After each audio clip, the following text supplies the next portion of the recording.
BRS నాయకులతో మాట్లాడి మళ్ళీ మీ దగ్గరికి వస్తాను. సత్యవతి గారు విన్నారు కదా, శ్రీనివాసరెడ్డి గారు చాలా క్లియర్ గా చెప్పారు. పేదలకు సంబంధించినవి ఖచ్చితంగా న్యాయం చేస్తాం, అవసరమైతే వాళ్ళకి ఇంధనం మిల్లు కూడా ఇస్తాం. కానీ అక్కడ కొంతమంది డబ్బులు తీసుకొని గుడిసెలు వేయించారు, లేకుంటే డబ్బులు తీసుకొని అలాట్మెంట్ చేశారు ల్యాండ్స్. కాబట్టి లీగల్గా ముందుకు వెళ్తున్నాం, అందులో ఎలాంటి తప్పు లేదు కూల్చిన దాంట్లో అనేది. నిన్న కేటీఆర్ గారు వెళ్ళారు, ఈరోజు ఈటెల రాజేందర్ గారు వెళ్ళారు, ప్రజల పక్షాన మీరు పోరాటం చేస్తున్నామని చెప్తున్నారు. మీ అబ్జెక్షన్ ఏంటి? అంటే అక్కడ డెవలప్మెంట్ కోసం కూల్చడంపై మీ అభ్యంతరాలు ఏంటి?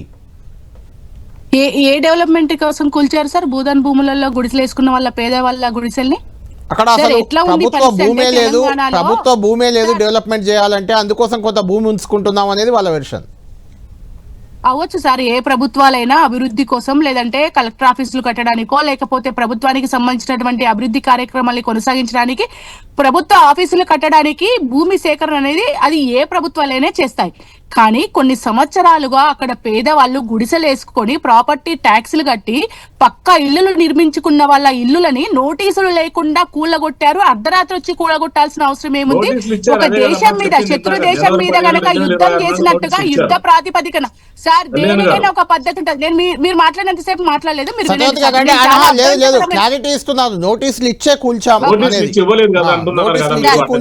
సార్ ఒక్క విషయం, నేను కేటీఆర్ గారితో నేను అక్కడికి వెళ్ళాను, ఆ ప్రాంతాన్ని నేను కూడా సందర్శించాను, చాలా మంది మహిళలతో మాట్లాడాను. ఇప్పుడు ఇంటర్మీడియట్ ఎగ్జామ్స్ జరుగుతున్నాయి, స్కూల్ పిల్లలు ఉన్నారు, చదువుకోవడానికి పుస్తకాలు తీసుకుంటామని చెప్పినా నిర్దాక్షిణ్యంగా బయటికి వెళ్ళగొట్టారు. సార్ మీరు అక్కడికి వెళ్ళి చూడండి, దుఃఖం ఆగదు, పోయిన వాళ్ళకి దుఃఖం ఆగదు.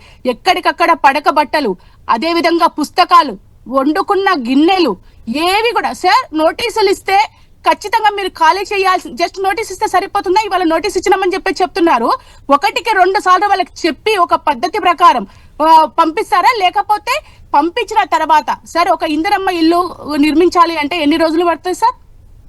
రాష్ట్రంలో ఎక్కడెక్కడ వీళ్ళు నిర్మాణం చేసిందని చెప్పేసి భూదాన్ భూములలో ఎవరికైతే అక్కడ అవకాశం లేదో వాళ్ళకి ఇందిరమ్మ ఇల్లు కల్పిస్తామని చెప్పడానికి వీళ్ళకి సిగ్గుందా అండి? 2.5 సంవత్సరాలైంది ప్రభుత్వం వచ్చి, ఒక్క ఇందిరమ్మ గృహాన్నైనా ఇప్పటి వరకు నిర్మించారా?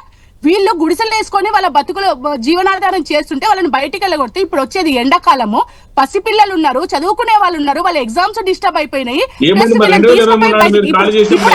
ఇప్పుడు అక్కడ కేవలం సార్ కళ్యాణ్ సార్ ఒకటి స్పష్టంగా నేను చెప్పదలుచుకున్నా, కేవలం 3 మంత్రులకు సంబంధించినటువంటి విల్లాలు అక్కడ నిర్మాణం జరుగుతుంది. ఆ చుట్టుపక్కల గుడిసెలు ఉంటే గనక వాళ్ళ విల్లాలకి ధర రాదని చెప్పేసి, వాళ్ళ భూములకు ధర రాదని చెప్పేసి చాలా నిర్దాక్షిణ్యంగా వాళ్ళను ఖాళీ చేయించారు. ఈ రోజు ఇది పచ్చి వాస్తవము. ఖమ్మంలో జరుగుతున్నది అదే, ప్రజలు మొత్తుకుంటున్నది అదే. ప్రాపర్టీ ట్యాక్సులతో సహా వాళ్ళు చూపించారు. మా ఇళ్ళని సత్యవతి గారు ఏం చెప్తారు? గాంధీ విగ్రహానికి సంబంధించి కూడా ఒక పెద్ద వివాదం, అది ప్రపంచంలో ఎత్తైంది. ఆల్రెడీ గుజరాత్ లో ఆయన పుట్టిన రాష్ట్రంలో కడుతున్నారు. 182 ఫీట్లు ఏదో ఉన్నట్టుంది, 600 ఫీట్లు, 182 అడుగులేదో. దాన్ని మించి కట్టాలనే ప్రయత్నాన్ని మీరు ఎందుకు, అంటే మీరు కూడా కట్టారు కదా అంబేద్కర్ విగ్రహాన్ని, చాలా పెద్ద అంబేద్కర్ విగ్రహం, హైటెక్, అక్కడెక్కడ ఐమాక్స్ పక్కన కట్టారు, ఇక్కడ గాంధీ విగ్రహం కడతామంటున్నారు. దాన్ని కూడా మీరు అభ్యంతరం చెప్తే ఎట్లా అనేది ఒక విమర్శ. సార్ అంబేద్కర్ విగ్రహ నిర్మాణము ఏ ఇండ్లు కూలగొట్టలేదండి. పైసా కూడగట్టుకొని బ్యాంకు లోన్లు కడుతూ ఉద్యోగాలు చేసిన ఉద్యోగ డబ్బులు ఏవైతే ఉన్నాయో వాటిని జమ చేసుకొని కట్టుకున్న వాళ్ళ పొట్ట కొట్టేసి వాళ్ళ ఇళ్లను కూలగొట్టి అంబేద్కర్ విగ్రహం కట్టలేదు. ఎలాంటి ఇబ్బందులు లేని ప్లేస్ లోనే అంబేద్కర్ విగ్రహము చాలా అత్యంత ప్రతిష్టాత్మకంగా కట్టడం జరిగింది. అది ప్రజలందరూ కూడా హర్షించారు, ఎవరికి నష్టం జరగలేదు, అందరూ అప్రిషియేట్ చేసే పని చేసిండ్రు కేసీఆర్ గారు. ఒకటి. రెండోది, గాంధీ విగ్రహము పేరుతో ఇవాళ జరుగుతున్న దోపిడీని గాంధీ మనవడే వ్యతిరేకించారండి. అహింసా మార్గాన్ని అవలంబించినటువంటి గాంధీ గారి విగ్రహము ఈ రోజు ఆ ఇళ్లను కూల్చివేసి కట్టాల్సిన అవసరం లేని చెప్పేసి వాళ్ళ మునిమేడర్ గారే ప్రకటించారు. రెండవది, మూసీకి సంబంధించినటువంటి ప్రాజెక్టు మా దాంట్లోనే వేయడం జరిగింది. కానీ ఏ ఇల్లులో కూడా ధ్వంసం చేయకుండా, ఎలాంటి నష్టం జరగకుండా ప్రజలకి ఆ ప్రాజెక్టును చేపట్టాలని చెప్పేసి కూడా బీఆర్ఎస్ గవర్నమెంట్ గతంలో ఆలోచించిన మాట వాస్తవం. కానీ ఈ రోజు పరిస్థితి ఎట్లుందంటే తెలంగాణలో రోమ్ నగరం తగలబడిపోతే నీరజ్ చక్రవర్తి ఫిడేలు వాయించినట్టుగా ఇవాళ రేవంత్ రెడ్డి గారు అంత హ్యాపీగా చాలా సంతోషంగా ఉన్నారు.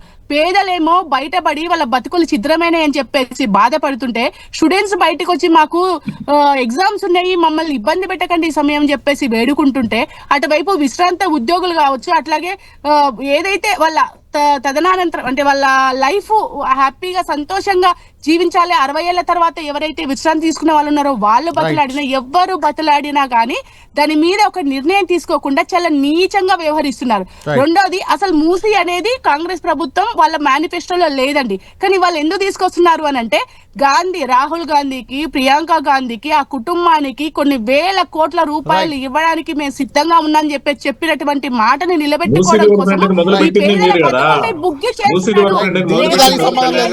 థ్యాంక్ యూ సత్యవతి గారు, థ్యాంక్ యూ శ్రీనివాస్ రెడ్డి గారు. మొత్తానికి